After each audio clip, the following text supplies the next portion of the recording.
Hélène Moucharzé, bonjour. Bonjour. Vous êtes l'une des filles de Jean Zay. Vous êtes Oui. à Pau aujourd'hui pour un hommage qui va se dérouler rue Jean Zay.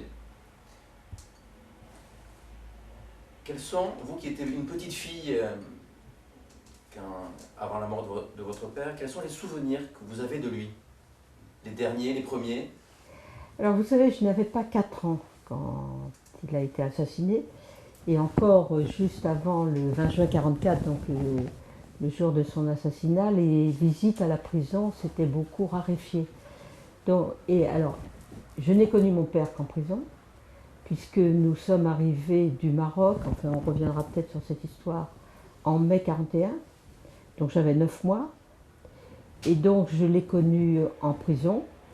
Alors beaucoup d'une certaine façon, parce que ma mère avait obtenu le droit de visite pendant un certain temps. Et donc moi j'étais bébé et très souvent, comme elle avait beaucoup de choses à régler à l'extérieur, elle me laissait dans la cellule. Mais, donc je l'ai beaucoup vu, mais je n'ai pas de souvenir. Donc ce que je sais de mon père, c'est parce que ma mère nous en a dit beaucoup, ses amis proches, parce que après son assassinat, ces amis-là sont restés très proches de nous, donc ils nous ont beaucoup parlé de mon père, mais je n'ai pas de souvenir direct. Alors, on parle beaucoup de votre père, Jean Zay, évidemment, mais votre mère, qu'est-ce que vous gardez, vous, de ce post-assassinat dans votre mémoire?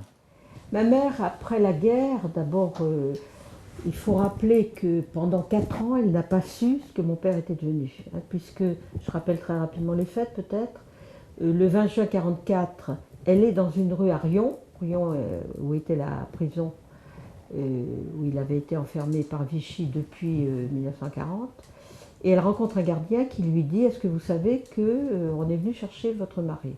Elle dit « Non, je ne suis pas du tout au courant ». Elle va à la prison, elle va interroger le directeur de la prison, qui refuse de lui dire quoi que ce soit. On lui donne les quelques affaires qui restaient, et après, pendant 4 ans, elle n'a pas su ce qu'il était devenu.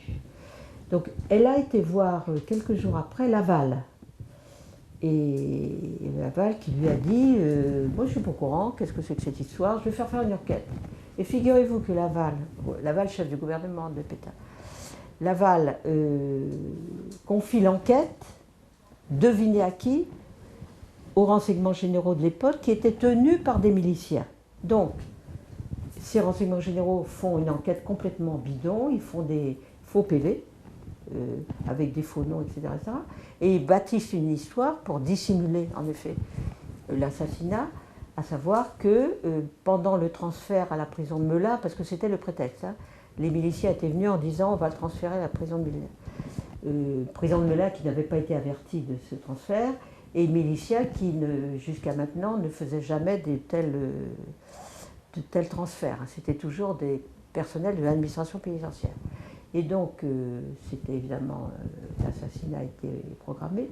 Et donc, ils inventent une histoire comme quoi, pendant ce transfert, des maquisards ont attaqué la voiture et ont emmené mon père. Peut-être il a été blessé, on ne sait pas, et on ne sait pas ce qu'il est devenu. Donc, c'est une enquête évidemment complètement fausse. Et ma mère y a cru au début. Et puis, très rapidement, elle le voit parvenir, la guerre se termine, elle le voit parvenir. Donc tout le monde se doute qu'il a été assassiné, une enquête commence assez rapidement, mais elle ne saura rien jusqu'en 1948. Et moi, alors en revanche, j'ai des souvenirs de cette époque-là, puisqu'elle avait engagé un certain nombre de procès.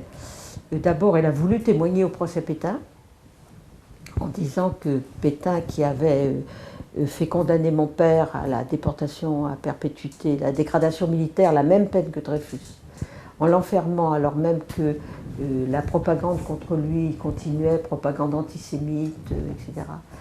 D'une certaine façon, l'avait désigné auprès des assassins. Donc, elle veut témoigner au procès Pétain. Ensuite, en 1948, elle va engager une action contre les journaux collaborationnistes qui n'ont cessé d'attaquer mon père pendant l'occupation. Et puis à la fin, il y aura le procès en 1953 du seul milicien qui a été arrêté. Donc je me souviens que ma mère, on habitait à Orléans à l'époque, puisque ma mère s'est retrouvée toute seule à la Libération. l'appartement qu'ils avaient à Paris avait été pillé par les Allemands, donc il n'y avait plus rien. Et donc elle est retournée chez ses parents qui habitaient à Orléans. Donc moi je me souviens de cette époque où elle allait sans arrêt à Paris participer à ses procès. Bon, je reviendrai peut-être tout à l'heure sur le procès, mais en tout cas le souvenir que je garde, alors que ça a été, vous vous doutez, une épreuve terrible. D'abord cette incertitude pendant 4 ans, puis ensuite la certitude qu'il avait été assassiné, elle l'a eu très tôt. Mais voilà, tous ces procès successifs, ça a été des épreuves terribles. Elle s'est retrouvée seule avec 2 petites filles. Je garde le souvenir d'une femme magnifique, hein, qui, au milieu de toute cette douleur, ne s'est pas repliée sur son chagrin comme certains font parfois. Et au contraire, d'abord, elle a cherché beaucoup à nous protéger de cette violence, parce que c'est un assassinat dans ces conditions-là, c'est d'une très grande violence. Donc elle a fait tout ce qu'elle a pu pour nous en protéger pendant le plus longtemps possible. Et puis elle a tenu à nous donner une éducation, disons entre guillemets normale, bon évidemment sans père, mais avec une maison très ouverte, une très grande générosité. Elle accueillait plein de monde, c'était une maison vivante. C'était pas du tout une maison, encore une fois, repliée sur le chagrin, mais ouverte au monde, ouverte à la générosité. Et ça, je trouve que c'est admirable, parce qu'elle était toute jeune, hein, elle n'avait pas 40 ans, et elle s'est retrouvée donc seule à ce moment-là. Et cette force qu'elle a eue, extraordinaire, ça, je l'admire beaucoup, je veux dire.